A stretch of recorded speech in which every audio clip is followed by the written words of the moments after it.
Speeding, overloading of passengers, blasting music, consuming alcohol, and even physical altercations. The list of issues affecting the minibus sector seem to have no end in sight. Join us this week for Searchlight On as we examine the issues affecting the public transport sector and possible solutions to improving the delivery of service.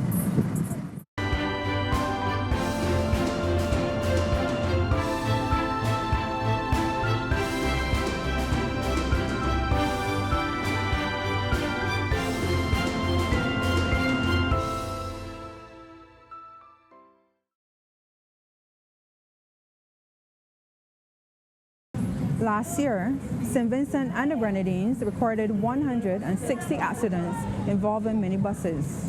And up to the middle of this year, that number had reached to 64. For members of the public who have no choice but to depend on this mode of transportation for work, school, and to conduct business, it becomes a choice of dealing with the chaos in the sector and keeping their fingers crossed that they arrive to their destination safely. I can tell you, the number one contributor to these accidents is carelessness.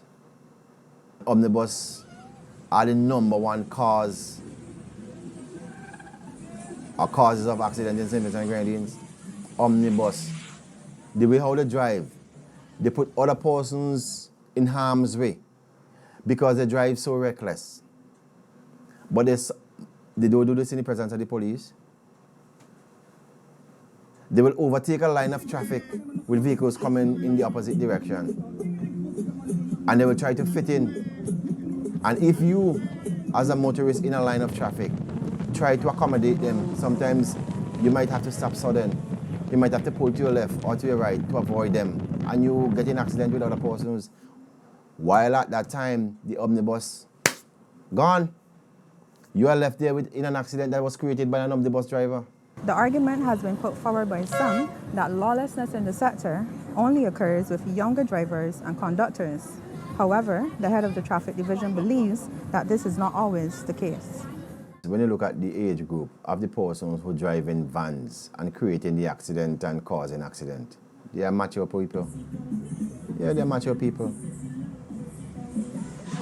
A guy who is 19 years old do not drive an omnibus. Lawlessness in the minibus sector has been a thorn in the heel of insurance companies. And although they use a strict vetting process to ensure that responsible drivers are behind the wheel of minibuses, we hear from manager at Metrocent General Insurance that owners are using deceptive practices to get around rules set down by insurers. First of all, that they satisfy the age limit, that they have the necessary driving experience, and that they have a good driving record. In other words, they're not moving from vehicle to vehicle and getting in accidents one after the other. So we use that process. Having said that, I think that is one of the areas that can be tightened up. Right? Now, if the traffic department, police, if they provide the necessary information to, let's say, the umbrella body of the insurance companies, which is the Insurance Association.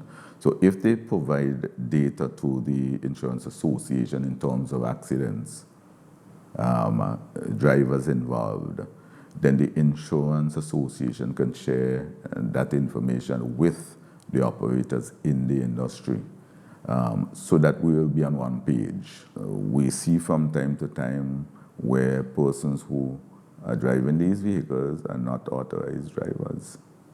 And therefore, that is a problem. We're seeing such incidents more and more, so it is definitely a problem.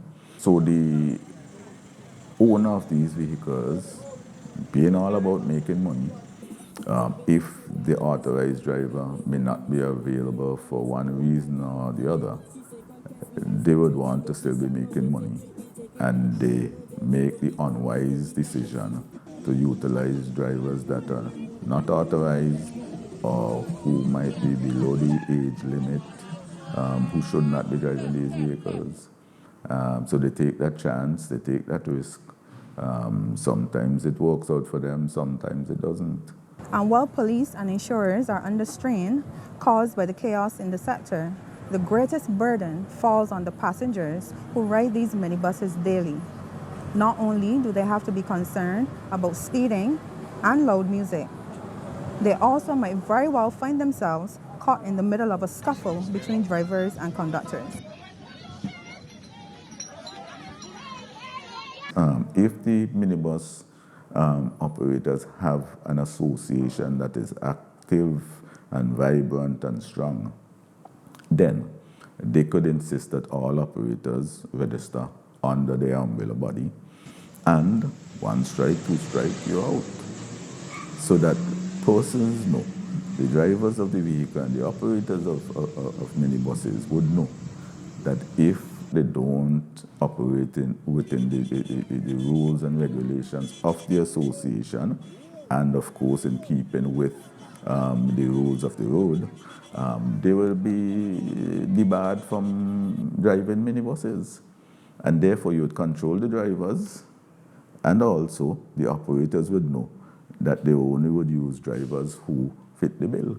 If you are charged with an offense of dangerous, careless, or reckless driving, a suspension can come from the licensing authority, who is the Commissioner of Police, pending the outcome of the charge. So if we lay a charge before you, and we recommend to the Commissioner of Police that you be suspended until the outcome of the case, you can be suspended. After the outcome, the magistrate can either further suspend you or to lift the suspension. So, where do we go from here?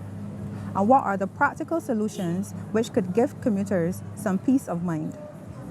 Harsher penalties for road safety violations, increased police presence on the roads, or perhaps government should step in to establish a state-owned transport system, as is the case in other Caribbean islands. Whatever is done, the hope is that it can be done soon before the chaos escalates further. This is Christina Smith for Searchlight On.